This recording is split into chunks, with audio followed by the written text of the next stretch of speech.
Hello, boys and girls. Konnichiwa. Hajimemashite. Jin to moshimasu. So I'm really honored to be with you here today, well, virtually, because your professor, Sylvie Kobayashi, has asked me to share a presentation about my own experience working in and with different cultures.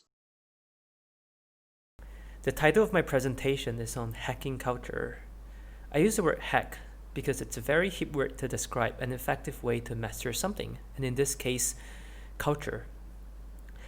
I would like to start this presentation with a quote from my favorite Japanese philosopher and samurai, Miyamoto Musashi, who wrote in his book Gorin no Sho, the Book of Five Rings, that it is difficult to understand the universe if you only study one planet. In other words, it's difficult to understand the world if you only know one culture.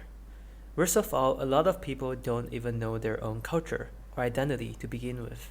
Just to give you a quick introduction about myself, my name is Jinyoung Lim, or sometimes known as Sharp Jin on my social media.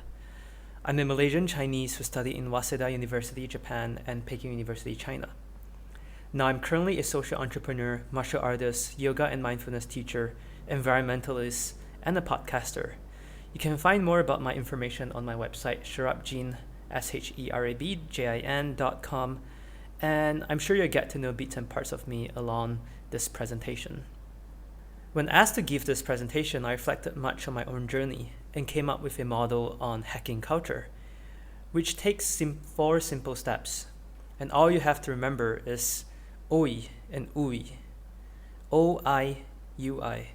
O stands for observation, I stands for immersion, U stands for understanding, and I stands for integration. So when we're exposed to a new culture, it's usually when we're traveling and we see or hear things that are new to us. A lot of people stop at this level, and it's a shame that many took it for granted and perhaps never even paid attention to the details of a local culture when they're traveling.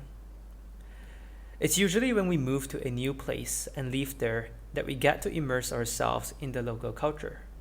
Of course, you also need to converse with people and practice deep listening, and so I believe language learning is important to learn about a new culture. Once you immerse yourself in a culture, you need to understand the reason, the why behind people's actions, behaviors, and way of living. So you think, analyze, ask questions, read books, study, and discuss with the local community. And then you reflect on what you learned in order to integrate applicable lessons and values into your own life. I believe this is the ultimate goal of culture hacking: to grow, make meaningful connections with other people, and contribute or share something with others. Before I move on to tell you my own story of OI and UI, observing, immersing, understanding, and integrating cultures, I would like to explain a little bit more about my own background. Who am I? I was born in a multiracial country in Southeast Asia called Malaysia. From a young age, I was exposed to many different races: Malay people, Indians, Chinese, and a fusion of these cultures. My great-grandparents were from southern China, in Fujian and Chaoyang, and they migrated south to Hong Kong, then Thailand, before settling down in Penang, Penanto in Japanese, a small island in Malaysia. From a young age, I spoke Taiwanese at home, Mandarin Chinese and English with my friends, and Malay when I'm out in the society. I was exposed to traditional Chinese culture from a very young age. My family was very much into tea, and I started training in traditional martial arts when I was 13. My education was kind of a mix of Eastern and Western pedagogy, as I went to a Chinese elementary and middle school, then switched over to a Canadian international high school. I would say I was very lucky to experience both a Confucian style and a Socratic method of teaching. The former is more common among Asian countries such as in Japan, in which a teacher imparts his or her knowledge to the class, while the latter constitutes more of a discussion-based setting where the teacher is merely a facilitator. There are both pros and cons in both systems, and the method of teachings are very much rooted in different cultures. When I was in high school, I wasn't sure what I wanted to study in university. However, in 2013, something changed the course of my life. During the last year of my high school, I joined a humanitarian trip to Fukushima, Japan, to volunteer at an evacuation center in Iwaki-ken, which gave me an invaluable opportunity to immerse myself in a foreign culture. It all began with an eye-opening observation. It was 2 years after the devastating Tohoku earthquake, and for the first time in my life, I felt so close to death. This land where I was standing at was once a vibrant city, but everything was destroyed within hours. More than 15,000 people were killed instantly, swept away by the huge tsunami waves that came rushing in at the speed of an airplane. It taught me a lot about the impermanence of life, the importance of appreciating every moment of life, and the need to cherish the people we love. There's a lot that I learned from Japan during those 2 weeks. About crisis management, the measures taken by the people and the government. There was a lot of controversy related to the way the government handled the issue, especially in relation to the nuclear meltdown, which I won't go into, but there's a lot that I do admire about the Japanese people here in general. The survivors were doing their best to recover from their loss of loved ones, and volunteers from all over Japan flocked to Fukushima to help them. We listened to a local activist and Zen priest, Koyu Abe-san, who was then organizing programs to plant sunflowers to absorb radiation, as well as group cleaning in the city to remove radiation particles that are trapped in dust, which he then kept in the backyard of his temple because no one knew where and how to dispose of them. I was very much moved by his compassion and selflessness, and also learned a lot about the value of kizuna, or interconnectedness, and forged a deep connection with many Japanese friends. Among them, Koya Matsuoka-san encouraged me to study in Japan, and later on became my foster father and guarantor when I decided to apply to Waseda University. Fukushima transformed my approach to facing a foreign culture as I turned from being an onlooker to becoming a participant and an interactor. I realized that we can learn, grow, and make meaningful connections with people from other cultures. The 4 stages of culture hacking never ends.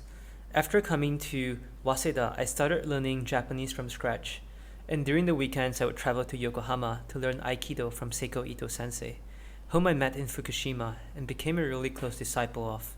In this dojo, I learned the art of Bushido and the Reigi, or ethics of traditional Japanese. I also took up Kyudo and horse riding at school and lived with a foster family, an 80-year-old Obachang who over time has become someone very close to me. In the School of International Liberal Studies, SILS, I had the privilege of taking a wide range of classes. One of the professors in Waseda, Professor David Hawley, was a retired American journalist who had lived in many countries including China, Korea, Russia, India, and Japan, and his stories of living and reporting events from those countries of different cultures have inspired me in many ways. After taking the class with him on Chinese politics, I decided to study abroad in China, and together with 16 other students from Waseda, we joined a double degree program in Beijing for a year, studying international politics during my junior year. As an overseas Chinese, it was my first time visiting China, and even though I speak Mandarin and my roots are Han Chinese, the culture here in the north is so different in many ways. I spend a lot of time learning, observing, and immersing myself in this new setting. China is huge, and everywhere you go, people act differently and speak in various accents or dialects. In a public lecture, I met Scott Rizal, a Stanford professor who spoke about the problems faced by rural children in China, such as having lower IQs compared to city kids, and having a higher tendency to drop out from junior high school. Why is that so? Could culture, lifestyle, or social behavior contribute to this? Professor Rizal runs the Rural Education Action Program, known as REAP, and according to his team's research, after examining various factors such as nutrition, health problems, and school education, they found out that one of the major contributing factors to a lower cognitive function is the lack of interaction between rural babies and their caretakers, as compared to city kids. When the baby is 2 years old, the baby's IQ is set, or mostly set, for life. This is in accordance with the 1,000-day hypothesis, which suggests that our IQs are developed during this formative period of time. Many rural kids are known as left-behind children because their parents work in the city and they're taken care of by their grandparents. I found out here that there's a huge correlation between social culture, economy, geography, and history. Everything seems interconnected. Inspired by Professor Rosell, I enrolled in his class, and upon finishing my studies at Peking, I participated in his REAP internship, in which I joined a group of his students traveling around Shanxi province, conducting research on parents, and carrying out Bailey tests on babies to measure their IQs. We were first trained to conduct the tests, and then dispatched to rural villages and migrant communities. Each of us carried a 10-kilogram bag full of special toys to play with the babies and grade them based on their responses.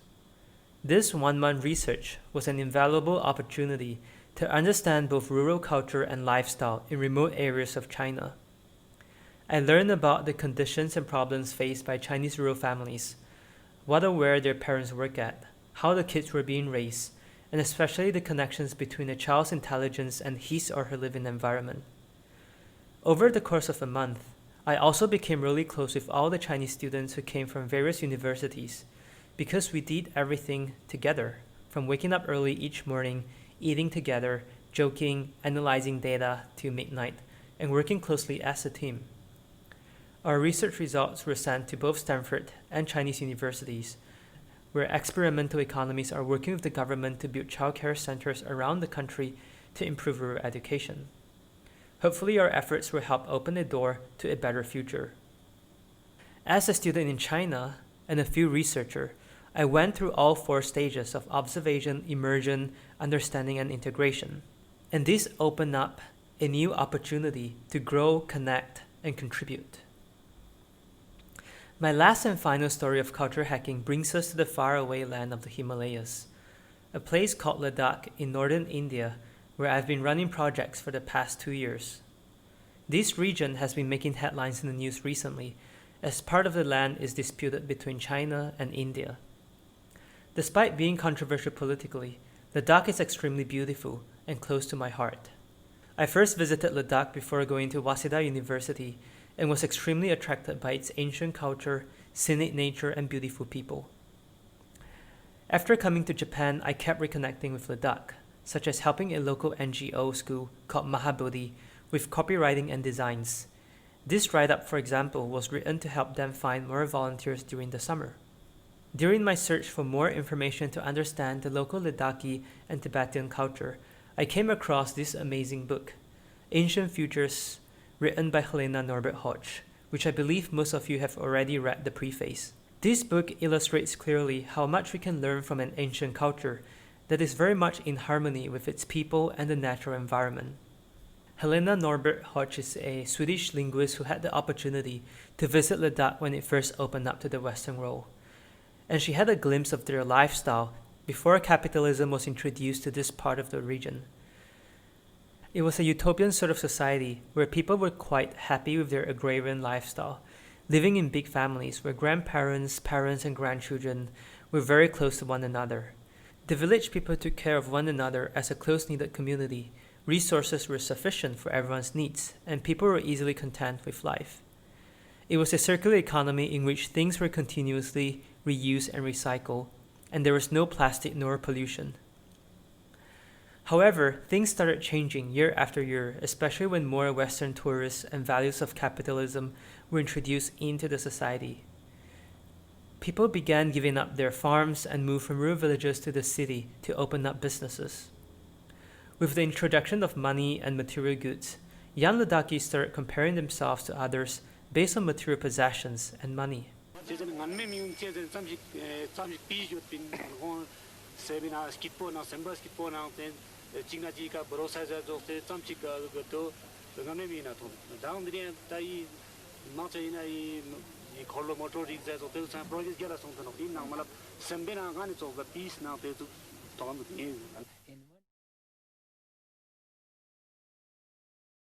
Greed affects relationships and breaks up the traditional big families into nuclear families. Today, tourism is booming in Ladakh, with about 300,000 tourists visiting every year. But at the same time, the amount of plastic waste produced is enormous. Some are burned, which can potentially cause cancer. Most are left untouched in the wild, and just a tiny portion gets recycled. I believe we have a similar problem not just in Ladakh, but in other parts of the world. Since publishing this book in 1991, Helena has inspired many local Ladakhis to reform their local economy and change their approach to life. She has helped found several NGOs that are dedicated to the issues of sustainability and the preservation of local culture. What I've learned from Ladakh is that what is modern or quote-unquote developed may not necessarily be better. We should measure our economy not just in terms of GDP growth, but to take into account the well-being of people and the environment. From the book Ancient Futures, these are some of the values we can derive from a traditional circular Ladakhi economy. For example, self-reliance, frugality, social harmony, environmental sustainability, spiritual sophistication, and a circular economy. I love this quote by Helena written in Ancient Futures. If our starting point is a respect for nature and people, diversity is an inevitable consequence. If technology and the needs of the economy are our starting point, then we have what we are faced with today, a model of development that is dangerously distant from the needs of particular peoples and places, and rigidly imposed from the top down. Since graduating from Waseda in the fall of 2018, I've been running a social business, Vira Life Academy, to bring people and students to Ladakh every summer on what I call a retreat expedition.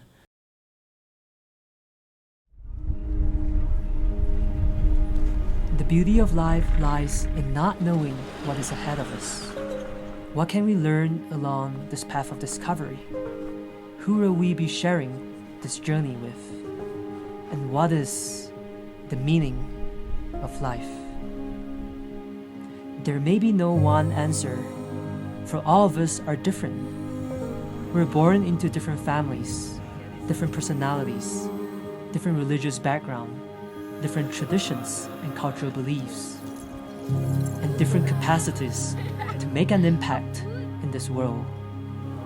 Yet, we share the same air, the same water, the same earth, the same sky, and the same spiritual journey, one that will lead us deeper into ourselves, to find happiness and wake us up to the true potential that lies within us.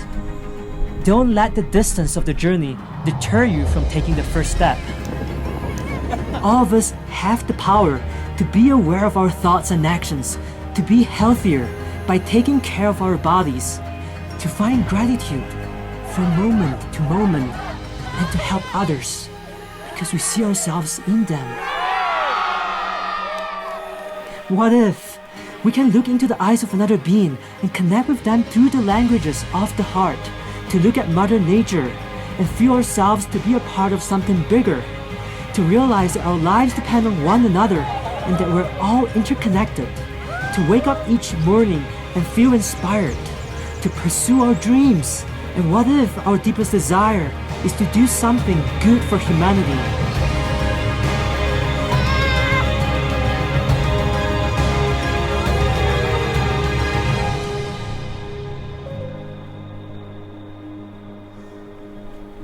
Whatever it is, it lies within you.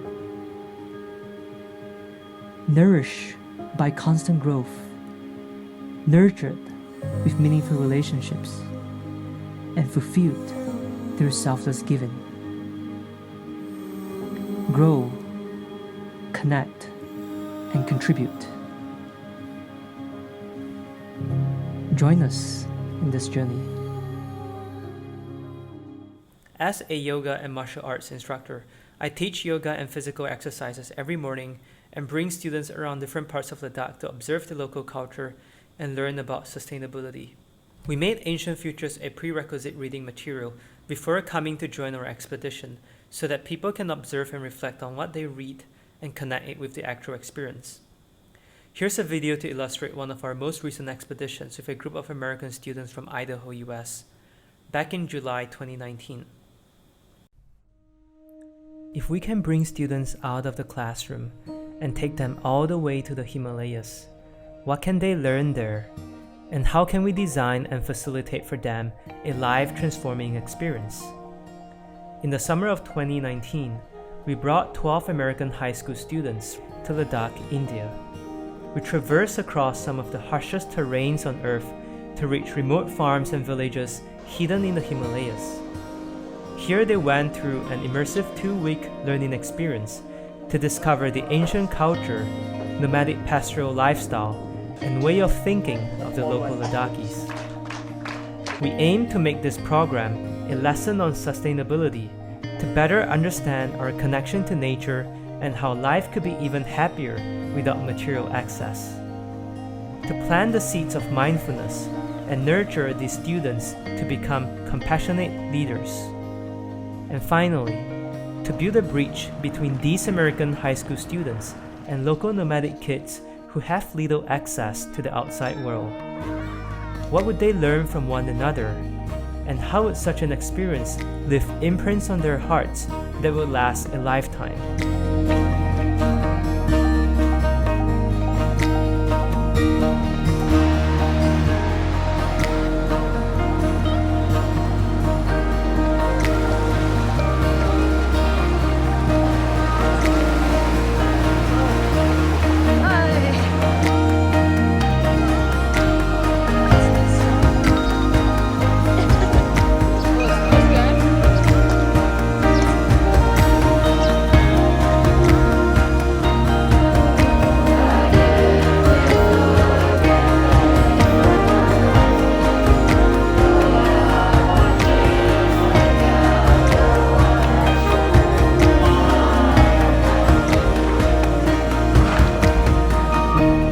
Some of the most important values and lessons in life are learned not through books and formal education, but through life experiences.